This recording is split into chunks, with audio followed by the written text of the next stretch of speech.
Hello friends, so in this particular lecture I'm going to address a couple of things. So one is basically how to work with MariaDB, which is MySQL database. Okay, so I've seen a lot of questions in various MySQL and MariaDB forums, particularly for the people who are diving into learning about SQL to start off with, and they often ask how can I get a database sample. Okay, so that's why this lecture is going to cover that.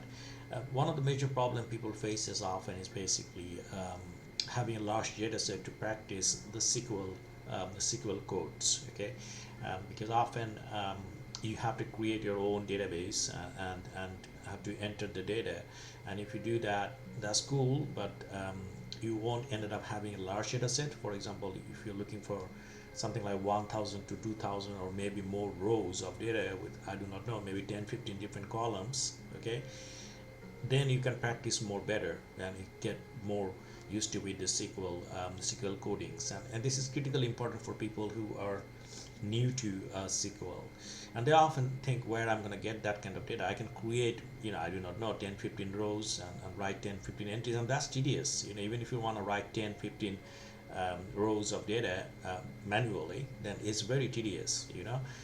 So this lecture is going to cover how you can actually get into data. So I got some data, and if you want this data after looking into the YouTube video, I'll be happy to provide you with these data sets. Okay, or also you can Google this data set. Okay, so let's jump right in and the data. Look at the data set first, and then how we can actually integrate into our MySQL or MariaDB server, relation database management server. So I often interchange the term MySQL and MariaDB because it used to be MySQL, but you have the open source versions of MySQL, which is MariaDB.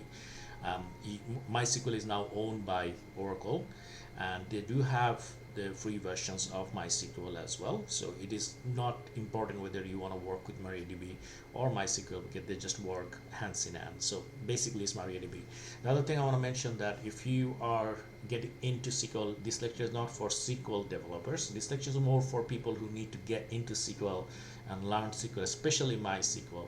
Why? Because if you want to get into software development job, for example, Java full stack web application developer job, or JavaScript full stack web application job, then you'll have to have a good SQL skills, not necessarily SQL developer skills, a SQL skill. So this is not a lecture for SQL developers because they do a lot more advanced stuff. This lecture is for people who want to get into SQL, to learn SQL enough to get into working as a software developer and developing Java full stack applications in the back end, for example, working with MySQL database, and also Spring Boot for Java, or if you're getting into JavaScript, work with Node.js in the back end, for example. So these are all done in a commercial production environment. These are all basically done in Linux systems, okay, Linux or BSD systems. Okay, so you have to have a certain skill set in Linux. So I got a set of lectures on YouTube where you can look into how to work with enterprise Linux servers, for example, Red Hat or Alma Linux or Rocket Linux or Oracle Linux and so on. These are enterprise driven operating systems or servers, okay, Linux servers. Okay, I will be making some more videos on Berkeley software distribution of BSD servers, so that are also utilized in a production environment. So this is my Debian server, okay, which is also utilized in a production environment. Okay, so this is Debian 13 Linux server. So from here, so what I'm going to do, I'm going to issue some command just to get you acclimatized with the server side of MySQL and also the Linux commands as well. So let's just jump right into the command interface. So this is a CLI or command line interface. Okay, so from here what I want to do is I'm going to issue a few commands to start off with, and then we take it from there. Okay, so that's important because you need to have certain skills in Linux just to understand how things work. So for that, what I'm planning to do is basically I'm going to issue certain commands in Linux. Sorry, I'm just trying to get rid of these advertisements from this YouTube playlist. So what I'm planning to do is basically I'm going to write some commands in here just so that you can get to know the Linux, how the Linux commands work, and so on. So this is our Debian. So let's just, so if you are getting to the Linux, so the first thing you want to do where exactly you stand. So if you just have pwd, it tells you where you are. That's your path. And if you do ls-l, it shows you all the directories under there. So from here, if I do the cat, for example, etc, and then Debian, Debian versions. Okay, so it tells you it's a Debian 13.5 versions that I'm running.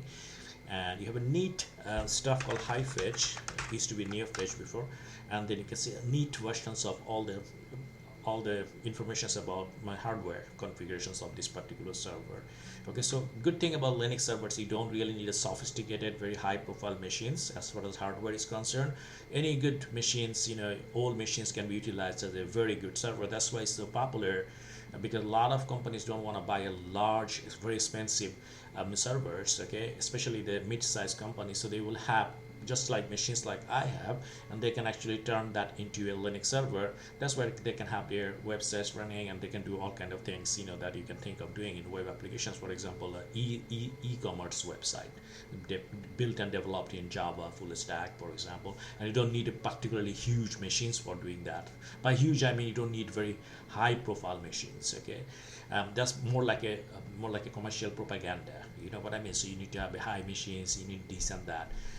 So if you have money, go for it. But I mean, very minimal requirements in terms of hardware can be switched into a very powerful Linux server. So from here, I'm going to type a command cat etc, and then I do OS release, and then it gives you a lot more information. This is a Debian 13, it's called Trixie, and so on. So without any further ado, just jump right in and work with our MariaDB server. So from here, if I do systemctl status MariaDB, it's gonna tell me that MariaDB is actually active and running. So these servers boots up when Linux servers boots up as well. So you can see from here. So the command is systemctl status MariaDB in Debian versions. You can also do MariaDB -- version, and then it tells you the version. So we're using 11.8 MariaDB versions, and that's pretty cool. Okay, so from here, so what I'm planning to do is basically I'm going to jump right into MariaDB server. So this is where your SQL thing's gonna start now. Okay, the whole SQL thing's gonna kicks in. So I'm gonna clear this screen to give you some more space. I'm gonna do MariaDB and then -u, that is for user. Okay, so my username is bushcat, and then -p. Okay, so just write that command down if you are new to SQL, especially MySQL.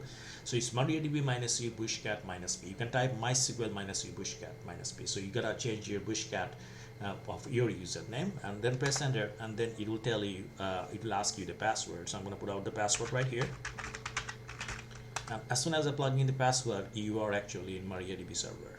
Okay, so from here I'm going to issue a SQL command. So the first command you want to issue is show databases. Okay, and then finish with semicolon. Like any programming languages, everything finishes with semicolon, and hit enter. And it's telling you that there is an error. You have an error in your SQL syntax. If you look into the syntax in here, that I made spelling mistakes, that I kind of didn't put the letter A. So they are very spelling centric. Okay, so it's spell sensitive. So if you make mistakes in command line, so do Linux. Okay, so you have to write the right spelling, otherwise they're gonna throw it. It's gonna throw you error message. So do show database again, and semicolon. This time it shows you these are the database. Okay, so these are the container where you have a large number of tables. So as you can see, there's nothing at the moment, and that's cool. So we're just gonna leave it there. So I'm gonna exit, and I'm gonna clear this screen. I'm just gonna leave it there. So that's your command line. Okay, so this is the part I thought that I'm gonna give you a quick intro about MySQL or the Linux server to start off with. And so from here, I'm gonna go into my file manager, and then I'm gonna go into a directory called MariaDB that I created, and you can see from here there is a couple of files in here. Okay, that's where things started getting juicy, and that's where a lot of people's gonna ask you questions. How can I get this data set, and how can I integrate that data set in server in MariaDB server?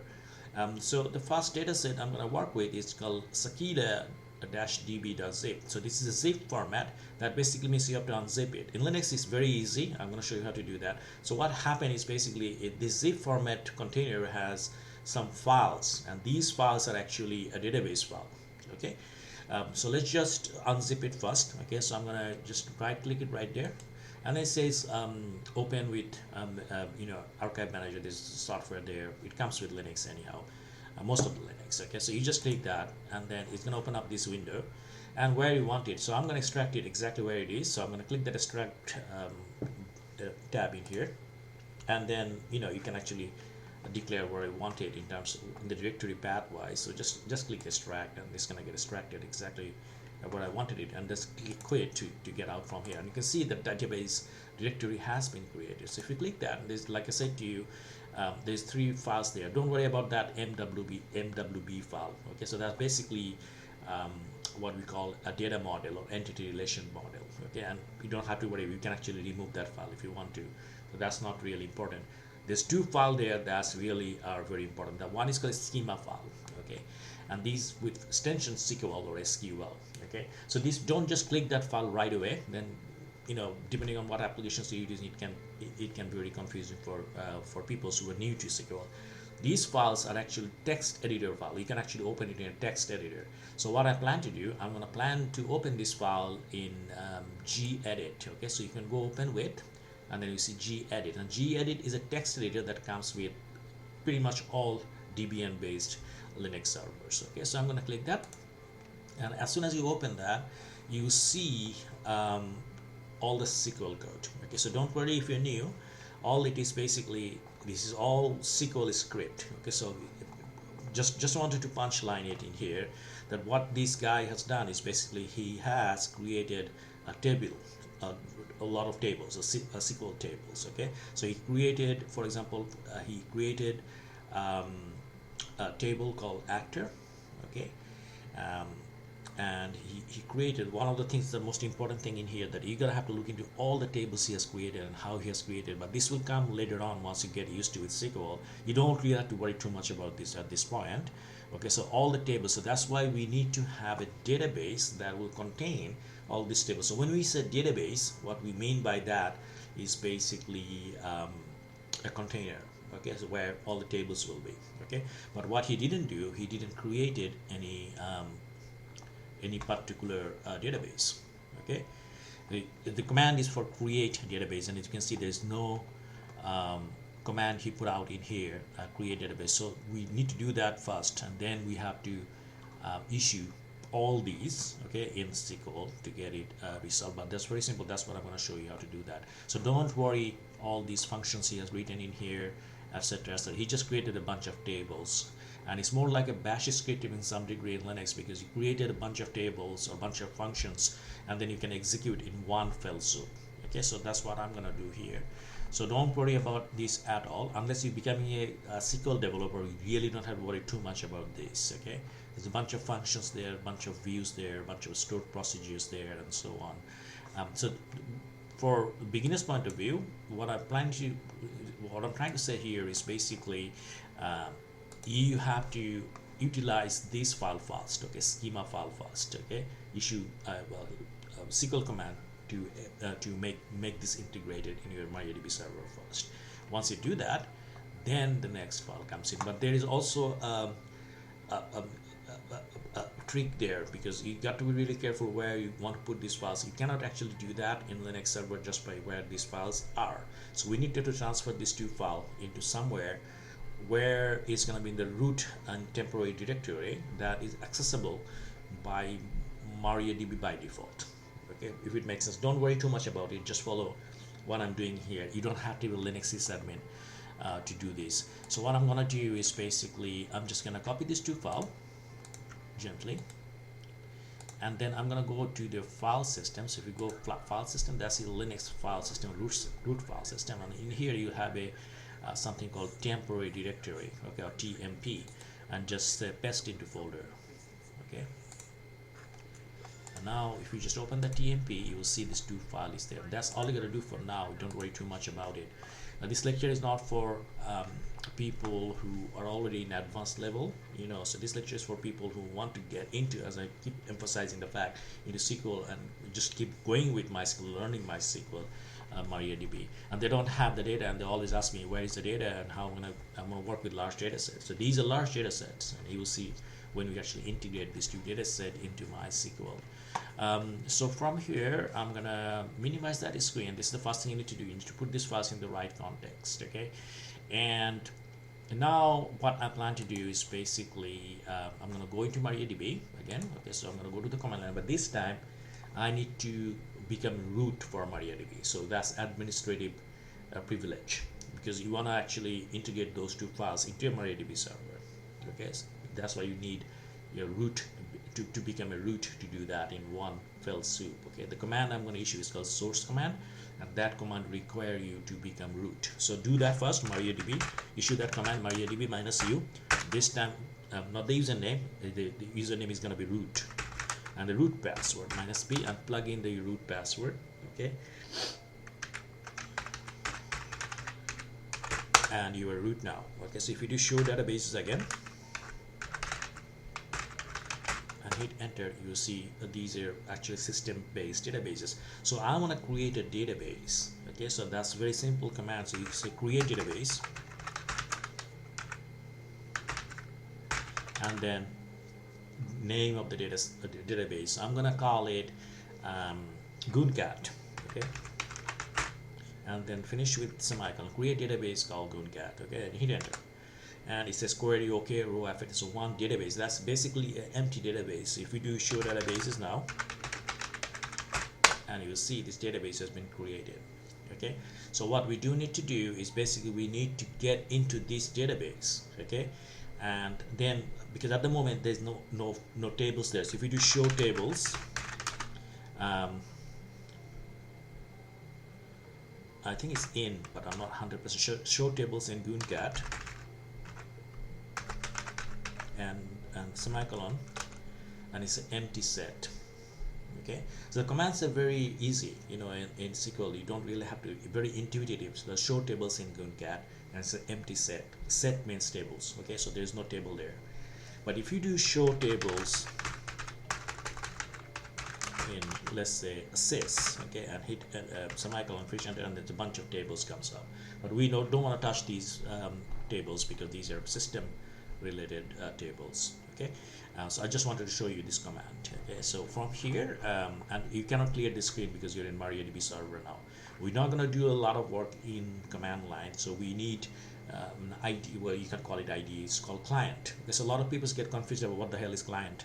So the client is basically a program, okay, a software, a GUI interface or graphical user interface based program that you can utilize to connect with your servers. A lot of people say, what the hell do you mean by connections? So the MySQL is a server. Okay, so it's a software server. It is a service. Okay, and what it means by that is basically it runs behind your Linux. Okay, so it is not something that you go in there like Microsoft Word and start writing things. Okay, it doesn't work that way. It is a service that is running behind your operating system. Okay, and it is a relational database management server which contains a large number of tables. Okay, millions of rows of tables, of hundreds of different tables, of millions of different rows, for example. So it is very, very powerful. So when you're talking about tables, what I mean by, if you want to do millions of rows of tables in Excel, nowadays it can actually handle it because you have an Excel power. Okay, so you can do that in millions of rows. But still, if it goes to more than, I do not know, 10 millions, then Excel will start to get very, very annoyed, and it's gonna get very freezy, and it cannot really work with such a large data set.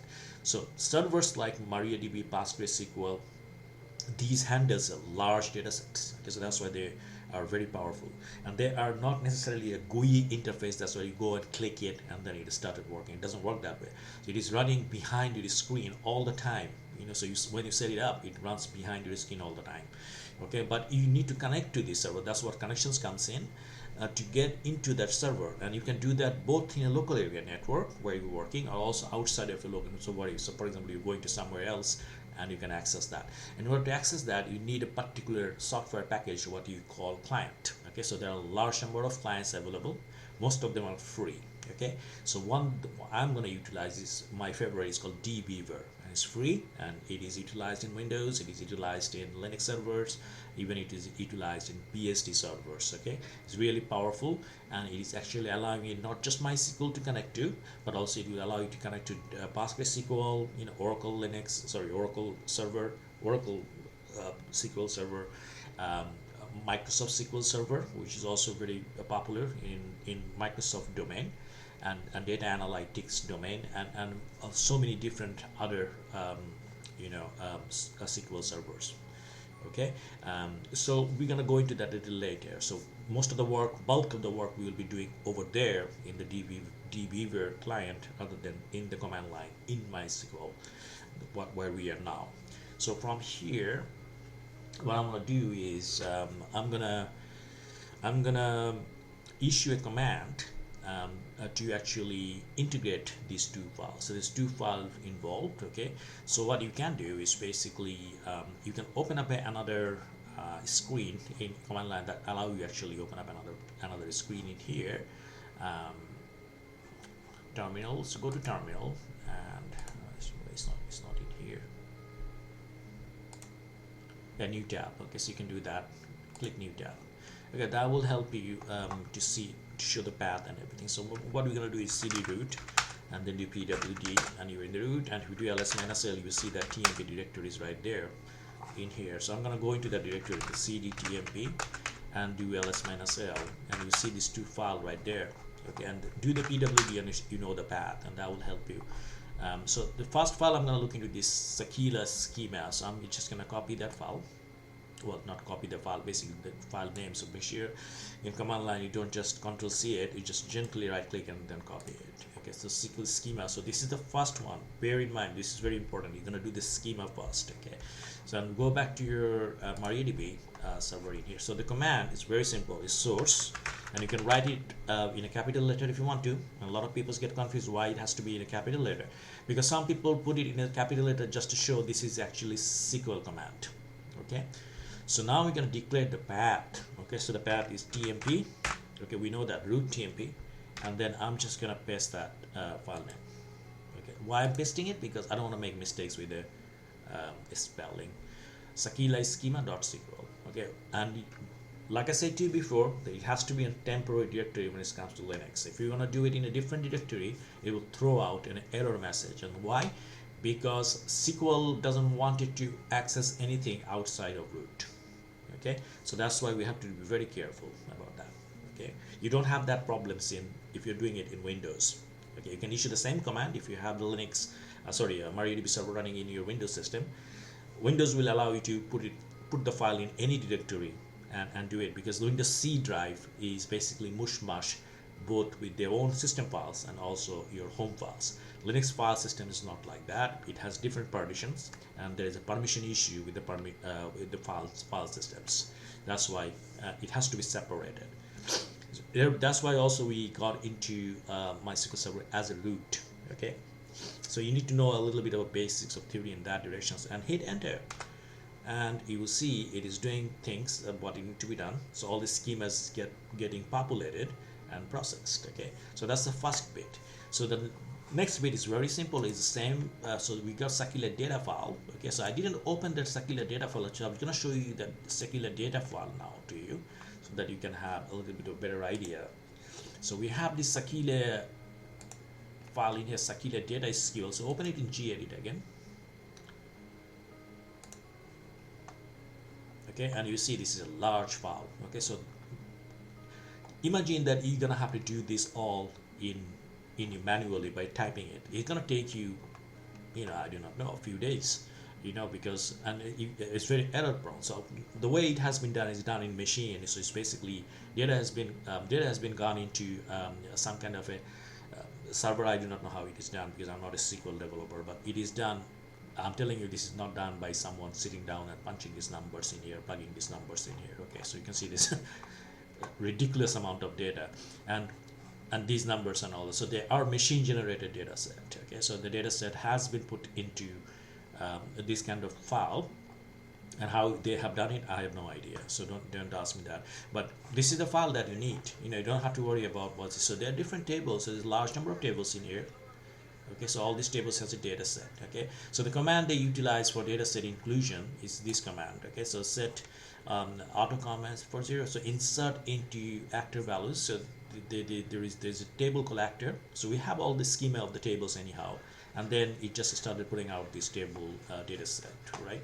So that's the way it has been done. So for you just need to know some of these commands, so how to insert the data sets and so on. You don't have to worry about how the data has been put into this particular tables. Okay, so you don't have to worry about how this data has been mechanized in here. Okay, you don't have to worry about that. And that way, this is another table in here. It's called address, and then the address has been given in that. There's a name there. You can see these are all data set. Anything inside of the parenthesis data set. And there's a bunch of numbers. These are basically date, time, and there's a bunch of numbers in it. These probably are something to do with your encryption key. Okay, so as you can see, maybe people's password a bit encrypted, and that's why you get this kind of 36 digits number in there. Okay, so these are obviously machine generated. So what we need to do, we need to integrate this particular thing, particular script into our MySQL database. So I'm gonna do that now. So now we know how the data is there. So command is again very simple. Okay, so we're gonna go back there. So we know this is the data SQL data SQL. Sorry, Sakila data.SQL. Okay, so this is the one. So I'm gonna do that, copy that in here, and then I'm gonna go back there, and then in here I'm gonna do source. Okay, and we know exactly where it is. So root tmp. Okay, and then I'm just gonna paste that. Okay, so it's the data one. Okay, so from here, if I just hit enter, okay, and you can see all the data from there integrating and creating these tables. And what happened, these numbers are going actually in that table, the schema that we have created, and it's done. Less than 5 seconds, it's all done. Large number of data sets. As you can see, it's so powerful that the database servers are. So imagine that you're gonna have to do all this in Excel. Not just it will be tedious, but also very time consuming to do that kind of stuff in any spreadsheet. Okay, so now if you do show databases now, okay, you will see all these databases. So the one databases we want to go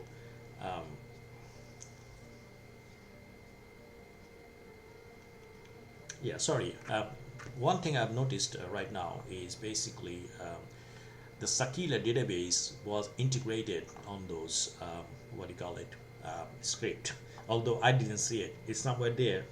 Okay, so it has created this particular database. It's called Sakila. So in our cases, that GNU databases, we don't need that. So every tables has gone into Sakila database. So if we do show tables, because we are already in Sakila database, okay, and you see all these tables right there. Okay, I don't open these tables in here because it can be kind of a bit mundane, and it can be very ambiguous. Okay, to check data in a command line if this data set is really big. Okay,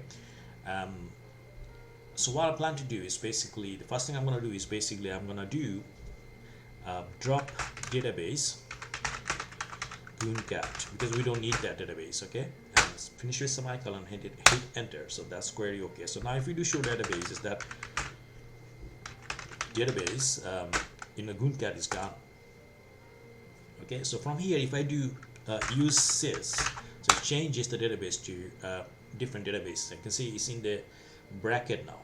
Okay, so it used to be Sakila before. So if you want to go back to Sakila, so you do use Sakila.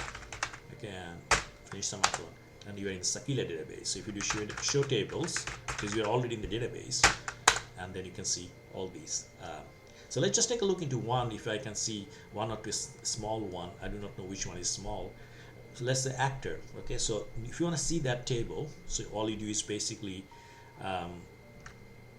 issue a command. This is a SQL command, and this command is also valid for your PostgreSQL. So select asterisk, so everything. Okay, asterisk means everything. It's a wildcard. Select asterisk from actor. Okay, and finish with semicolon, hit enter, and you can see, as I said to you, it's not very convenient looking at it. So you have large number of data sets. So 200 rows of data, and they all have the first name, last name, and last updated with a timestamp as well. Okay, and the actor ID is there. So these are basically your primary key. So let's jump right in, and I'm gonna exit that from here. And what I want to do is I'm gonna quickly test that this database is, I can actually open it as a normal user. Okay, so I'm gonna do MariaDB -u, and this time bushcat -p, plug in the username, password, and do show databases. And then you see this database is there, Sakila. So I'm gonna do, you can issue a command from here, show tables from Sakila. You can do that way and hit enter, and you see a bunch of tables there. But you can also do use Sakila, okay, and you don't have to press semicolon because this is not a SQL command. And then you again ended up going to that bracket where Sakila is. Okay, so now you can do show tables, and then this time you have to put semicolon because that's a SQL command, and you can do select asterisk from actor and semicolon, hit enter, and you can actually access it as normal user as well. I needed that because now we're gonna go into our GUI client and write some SQL command, connect with this server first, okay, and write some SQL codes. That makes a lot more easier. And the reason I want to show, I'm going to conclude this lecture with the entity relation model, how these relational data models has been created, how these tables are actually joined together. I'm not going to go too much because you got in SQL you cannot have a redundancy of the data. For example, here in this table you can see everyone has the unique row. So this bird temple is one person, and this person cannot be repeated over and over in this table. This is a unique table. So this table has joined with another table where this actor may have hundreds of different films he was in. So that doesn't necessarily mean I can put out his name over and over on that film. So what we want to do is basically we want to connect this table with all the films name, but I want to do it as in like not his name coming up all the time, but a number will show up. Which number do you think will be showing up? It will be 193, and that's absolutely fine. The number 193 can repeat 100 times, that's absolutely fine, but we cannot have his name over and over. That is called normalizing the data set. And how we do that is basically we join two tables with primary key and foreign key, and it's called relation. Okay, so this table has a relation with the other table that has the film names and film actor, and that film actor is basically your foreign key. Okay, why? Because 193 will show up, not his name, because we don't want on that table his names coming over and over. So it is kind of, it's not complex. Once you get the hang of it, it's very easy. It's called three normal form, normalizing the three table. And I'm not going to cover that much, but I'm going to show you how all these tables are actually related with each other.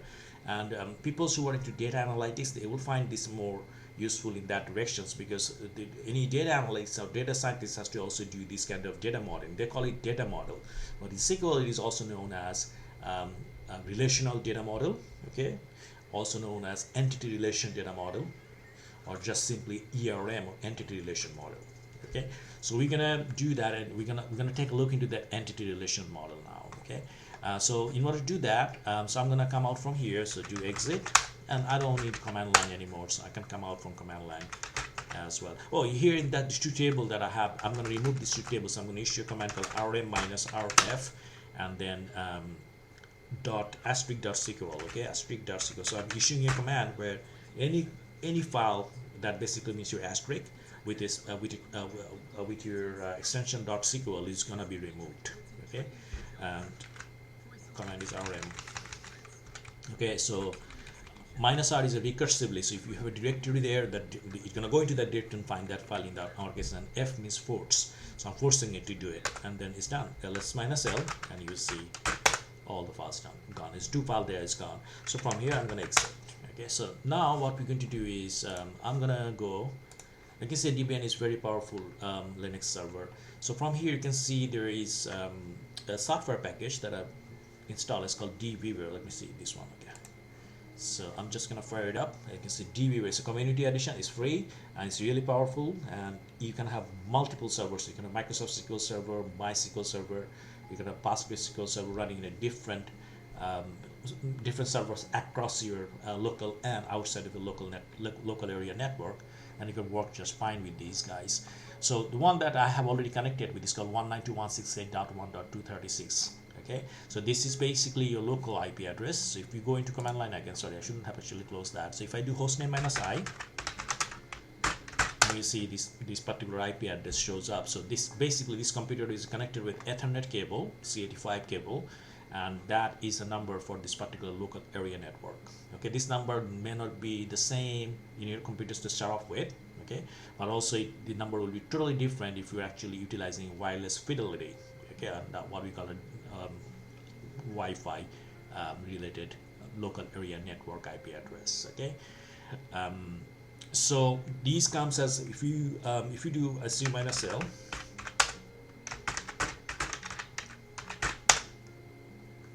and then do ifconfig, it will comes up in here. Then you can see a little bit better here. That's why. So you can see there's two of them here. That one, you can see this one, LO, that's for your Wi-Fi. Okay, and at the moment there's no number there. These are basically a number for your net mask and your gateways.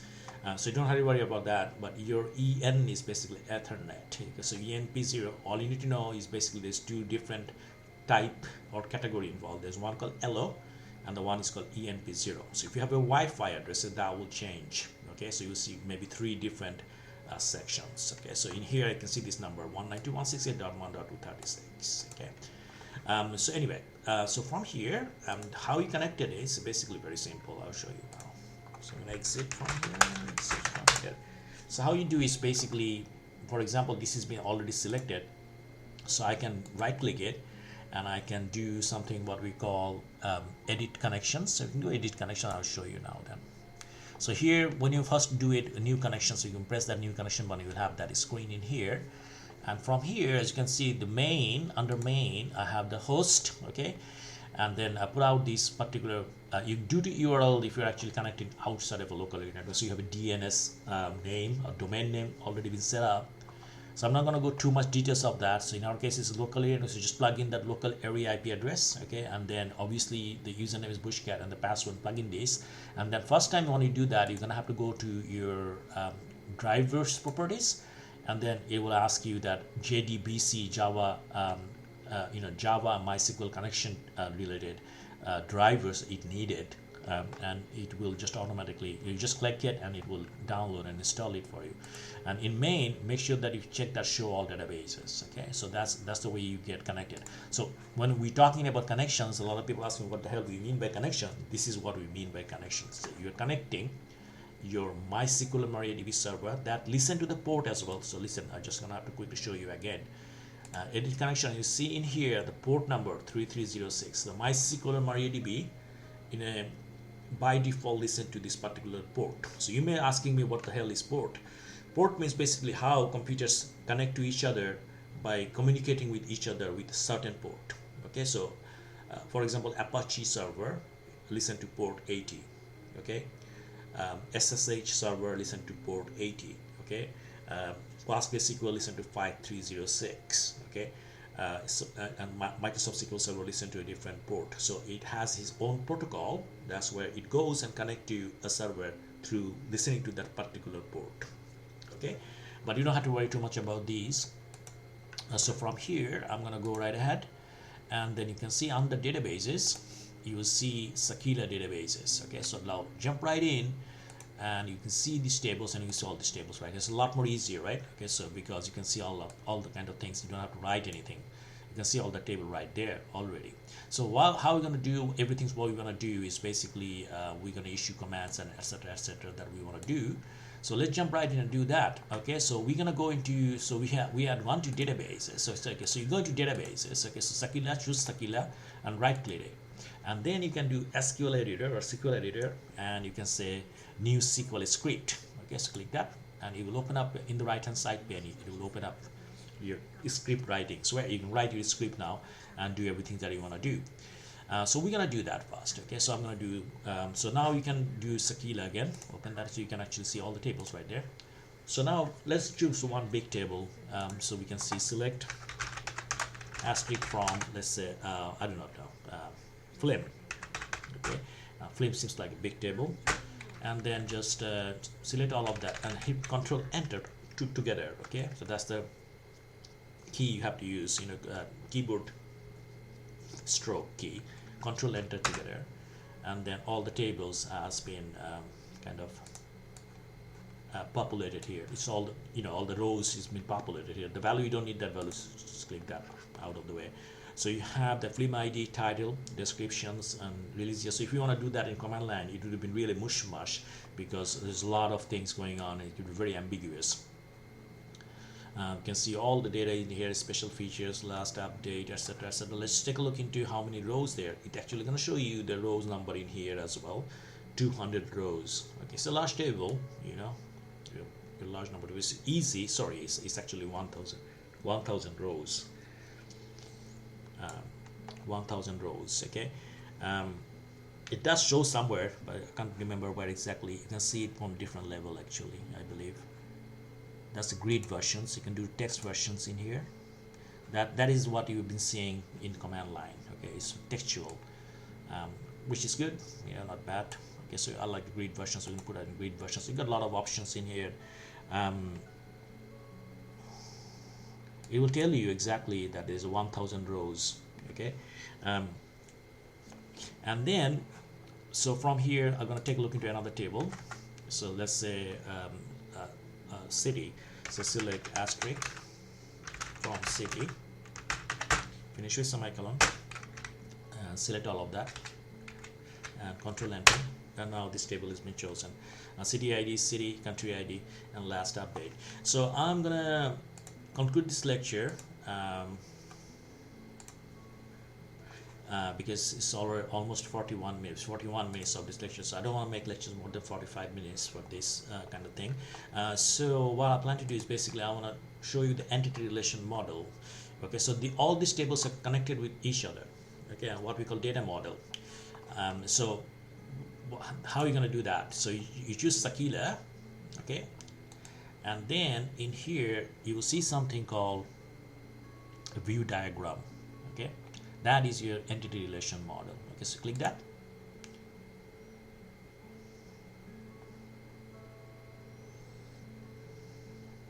It may just take a bit while. I probably haven't clicked it yet. View diagram, just clicked it now. Here we go. So here, this is the one I want to conclude this. So you see all these tables. I'm just going to very quickly mention very basics about the connections of primary key and foreign key. So for example, this is your entity relation. People spend a lot of time in data analytics and particularly in data analytics domain to create this kind of data model in Excel. Okay, and for them it is a struggle because they are not from SQL background. But for SQL developers or even for Java developer who's working with SQL, you will have to create these. You will create it by IDE, but you will have to create that foreign key and primary key and foreign key relationship. What we call one-to-many, one-to-one, and many-to-many relationship. Okay, most of the cases you'll be dealing with one-to-many relationship. So let's just take a look into this, and then we'll conclude this lecture. So let's take a look into something called customer. Okay, so there is a connection between a customer, okay, and there is a connection with the customer and let's say store. Okay, and that's one-to-many relationship. Okay, so how does that work? Okay, so the customer, so let's say a customer first name, last name. So okay, this is a unique customer. I think you've seen the customer name before.